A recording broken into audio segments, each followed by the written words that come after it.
yung pangatlong tanong, yung mga ospital at mga serbisyo na umaangal sa amin dahil kami ang nasa field na marami raw babayaran ang PhilHealth sa kanila, bakit nyo para naman kayong may rubber band sa mga pockets ninyo na may pera ayaw ilabas? Hindi nyo pera yan, ha? Kayo'y empleyado ng gobyerno, parang tayong lahat, ha? Babayaran nyo dapat in a timely manner lahat ng mga kinauutangan ninyo. That's fiscal discipline. I think your background is finance. Ibalanse nyo ang fiscal discipline at saka ang serbisyo sa mga nangangailangan na mga miyembro ng PhilHealth. At nandito ang mga author ng Universal Health Care. At dapat sa Universal Health Care, sa aking pag-iintindi, dahil ako rin ay isa sa mga author, ay point of care. Hindi na kailangan maglabas ng ID. Hindi na kailangan ng guarantee letter sa mayor, congressman, senator. Ay inaasikaso na sa pampublikong ospital to amend it without violating the law. So with that statement, when you said that we can proceed anyway because you have so much unused funds amounting to, may we know, 600, what is the amount, just to be accurate? Your Honor, CEO? 489 billion. Million. 489 billion. Billion, Your Honor. 489. So with your statement, so the 600 we see in press statements is inaccurate. Plus reserves. Yeah, give us the whole picture, please. Then it's accurate, Your Honor. Around 600 billion. 600 billion? Yes. Say it as such. What is the 489 and why is it 600? You know, when we ask these questions, and my question is very basic, how much do you have? Don't let us draw information from your brains. 489. And then the DOH secretary says there's reserve of 600. So total is 600. So kindly tell us the truth of how much total, whether it is called reserve, what is the 489 called, so that we have a full picture. Because otherwise, if you did not persist in my questioning, then I would have thought that the news reports were inaccurate and the statements of the DOH secretary would have been inaccurate because I saw 600B. But the CEO would say it's 489.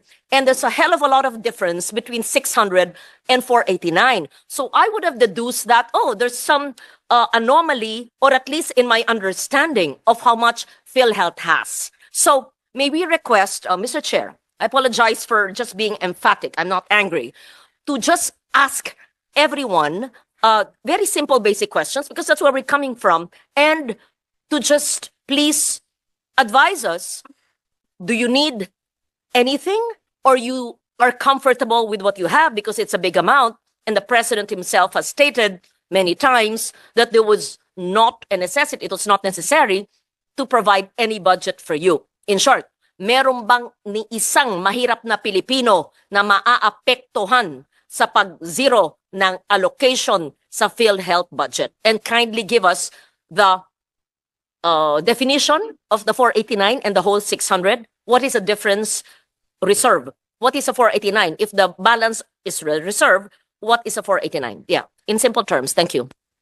Your Honor, apologies for the miscommunication. If I can allow my Sir Renet Limsiaco, our head of finance, to give you the details po of the funds. Thank you, Your Honor, Mr. Chair. But Mr. Chair, if this was already put on record earlier, then I submit, then I will just look at the records. But if the 600 detailed of the funds was not yet given on record, that's important to us. Iba ang 600 sa 489. Ano ba talagang exact, no, I mean, anong exact amount ng inyong reserve fund? 600, may lumalabas na 600, sabi niyo 489. That's why, Mr. Chair, I had to correct them because when I talked to the CEO just now, he said 489 and the DOH secretary said 600 and the reports in media to the public is 600. That is why he admitted it's actually 600. So kindly give us the breakdown of the 600 billion. And if the difference between 600 and 489 is reserve, how do you determine what is reserve? What is the reserve definition of terms used for? What is a 489? And give us the breakdown, please. And in what bank is it deposited? What kind of a deposit is it? Is it a time deposit? How much is the interest? And where does the interest go?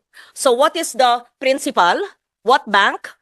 Who's the account officer in charge? Are these several banks? Give us the details of the 600. Is it 600B? 600.1001? I mean, ano ba? Detalya po. The Filipino people need to know. And my second question would be, meron ba ni isang Pilipino na maaapektuhan dahil siniro? Hindi kami ha, wala ako sa BICAM ha, na siniro ang PhilHealth.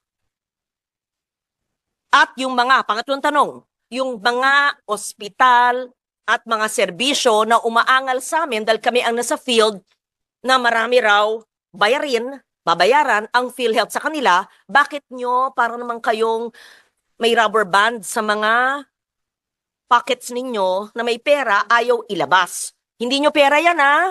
Kayo'y empleyado ng gobyerno, parang tayong lahat ha? Babayaran nyo dapat in a timely manner lahat ng mga kinauutangan ninyo. That's fiscal discipline. I think your background is finance.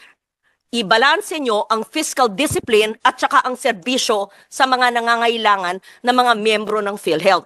At nandito ang mga author ng Universal Health Care. At dapat sa Universal Health Care, sa aking pag-iintindi, dahil ako rin ay isa sa mga author, ay point of care. Hindi na kailangan maglabas ng ID. Hindi na kailangan ng guarantee letter sa mayor, congressman, senator. Ay inaasikaso na sa pampublikong ospital. Inaasikaso na sa may MOA ang DOH. So lahat na. And just for the record, Mr. Chair, and the principal author and sponsor, Senator JV, and you would know that because you were my vice chair when I was finance. Even before the universal health care was enacted into law, Senator JV, what did I do? What did we do? You were my vice chair for health. I covered, as chairman of finance, every Filipino, every indigent Filipino. Sec Mina Pangandaman knows this. She's now the DBM secretary. She was with me. Alam to ni Attorney Yoli Doblon, where is she? She was the head of the LBRMO. Director Irene knows this. She was also the deputy staff of Attorney Doblon.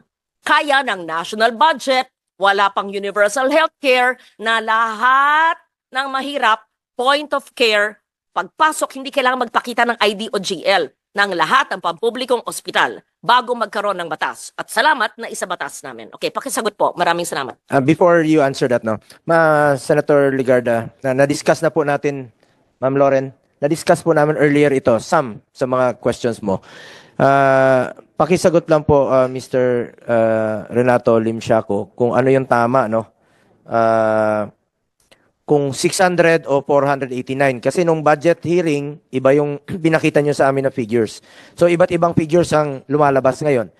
Pangalawa, Senator Lauren, pang 11th hearing ko na po ito ng Committee on Health. Naka-anim na po ako sa PhilHealth dito.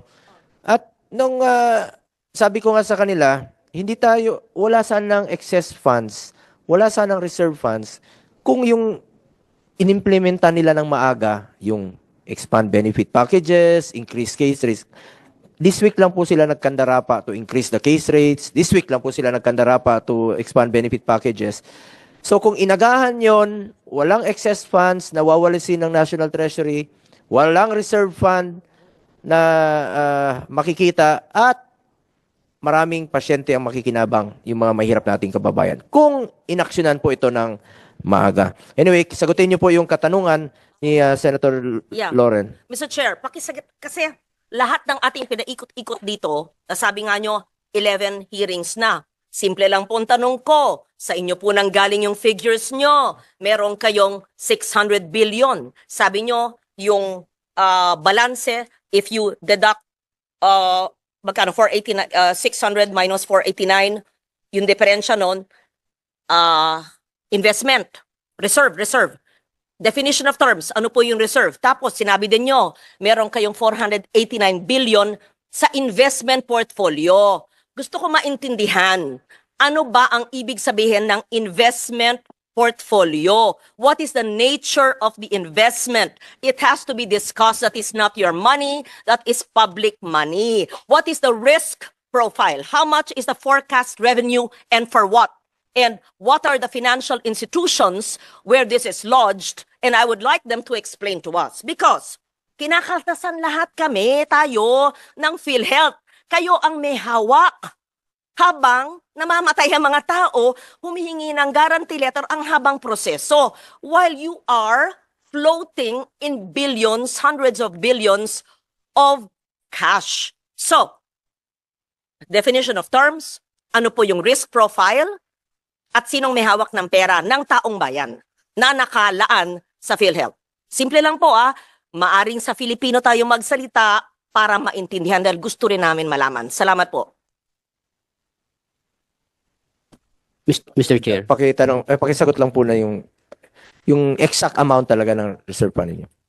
Maraming salamat, Mr. Chair.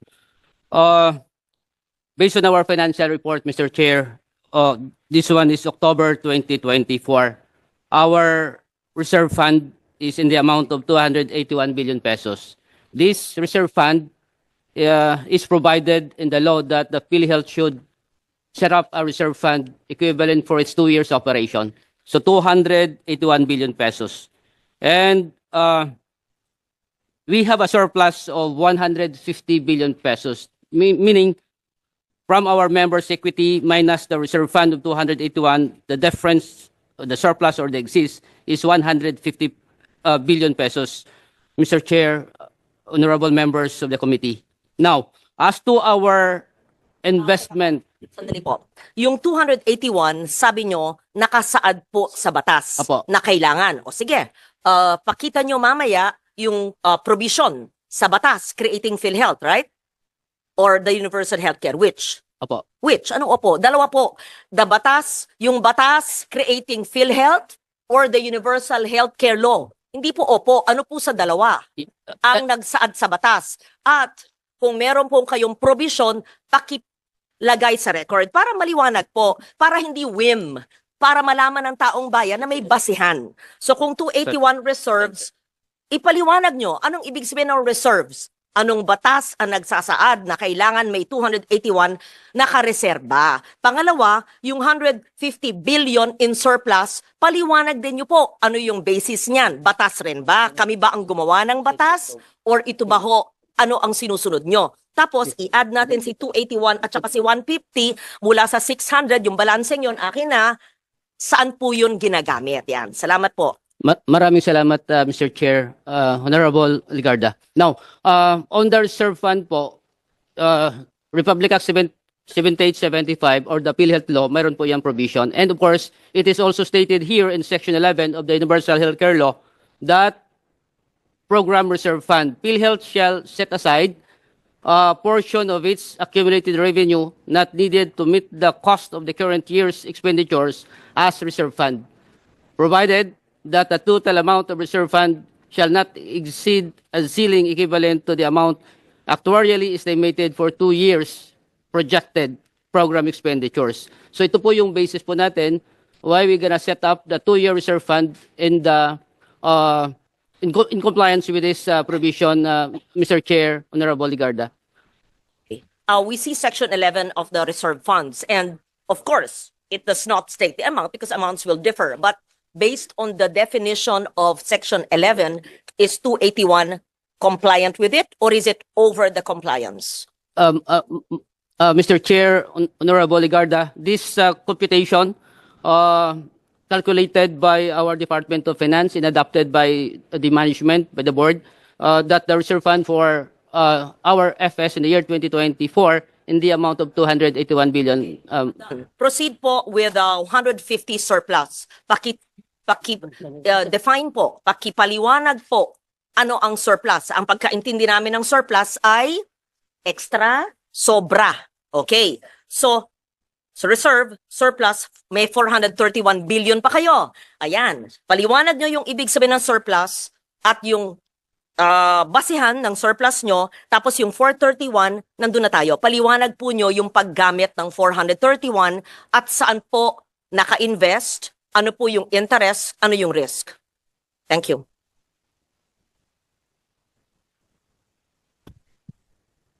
Maraming salamat, Mr. Chair, Honorable Ligarda. on the part of the surplus po, ay initially in the year December 2023, wala ho tayong na-set up ng ganito. The initial that we have reserved ay 464 billion pesos. Now, with that computation of the EOF and adopted by PhilHealth, so yung sobra doon ay yun ang tinatawag natin na surplus. Now, for year 2024, sa beginning balance, in-add natin po yung income of PhilHealth na as September mayroon ho tayong 46 billion. Binawas po natin din dito yung compliance to the Department of Finance Circular 003-2024 and the special provision of GAA 2024, that 89.9 billion pesos, Mr. Chair, Honorable Ligarda. So suma total, yung lumalabas sa figure po natin dito ay isang 150 billion pesos. So ito po, yung 150 billion pesos po, ay po pwede po natin to improve our benefits or to reduce our contribution.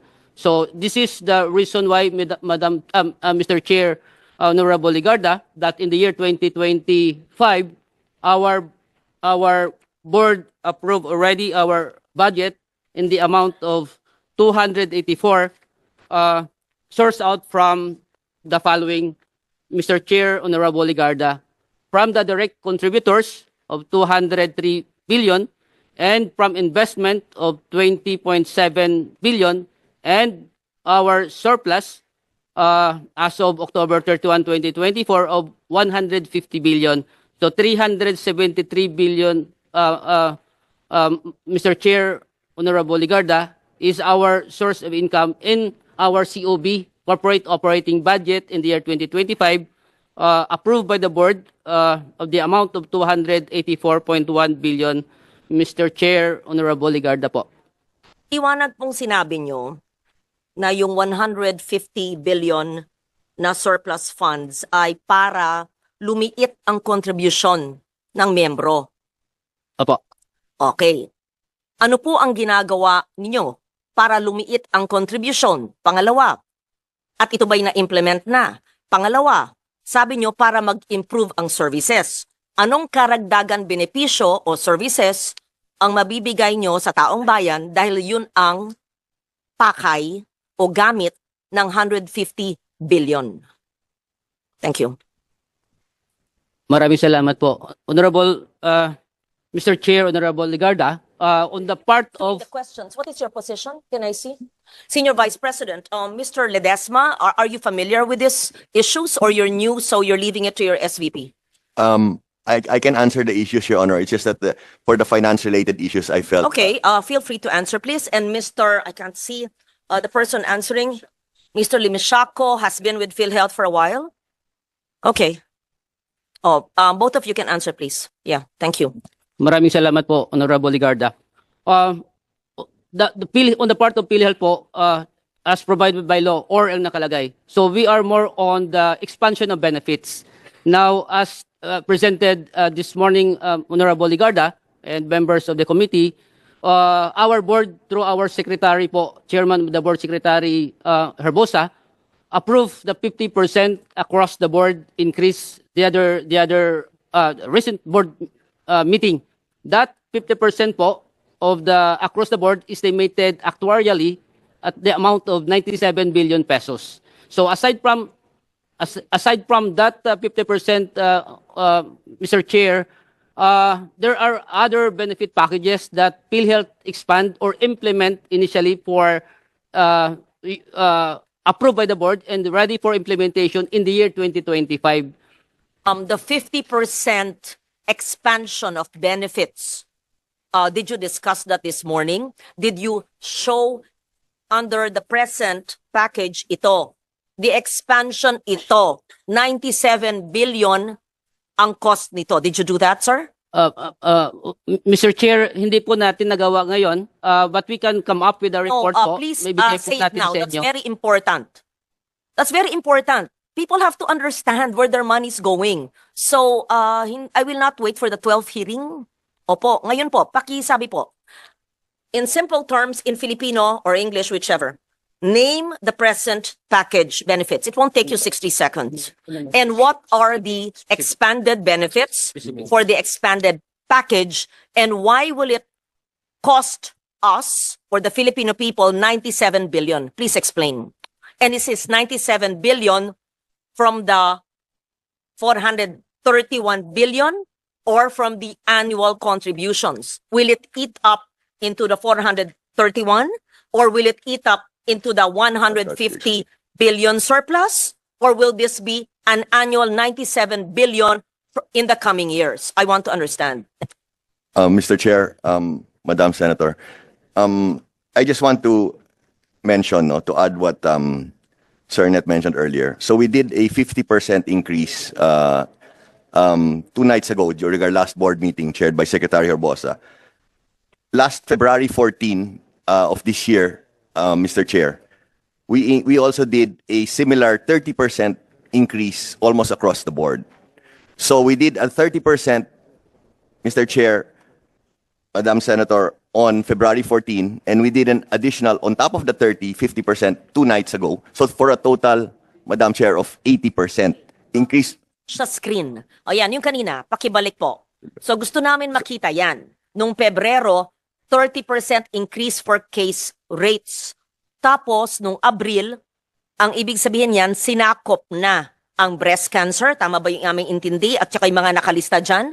Actually, Madam Chair, correct. Madam Chair, if I can mention very quickly, when we say increase almost across the board, that means almost, we have a total of 9,000 case rate packages, Mr. Chair. So when I say almost across the board, halos lahat po ng 9,000 po nakasakop doon.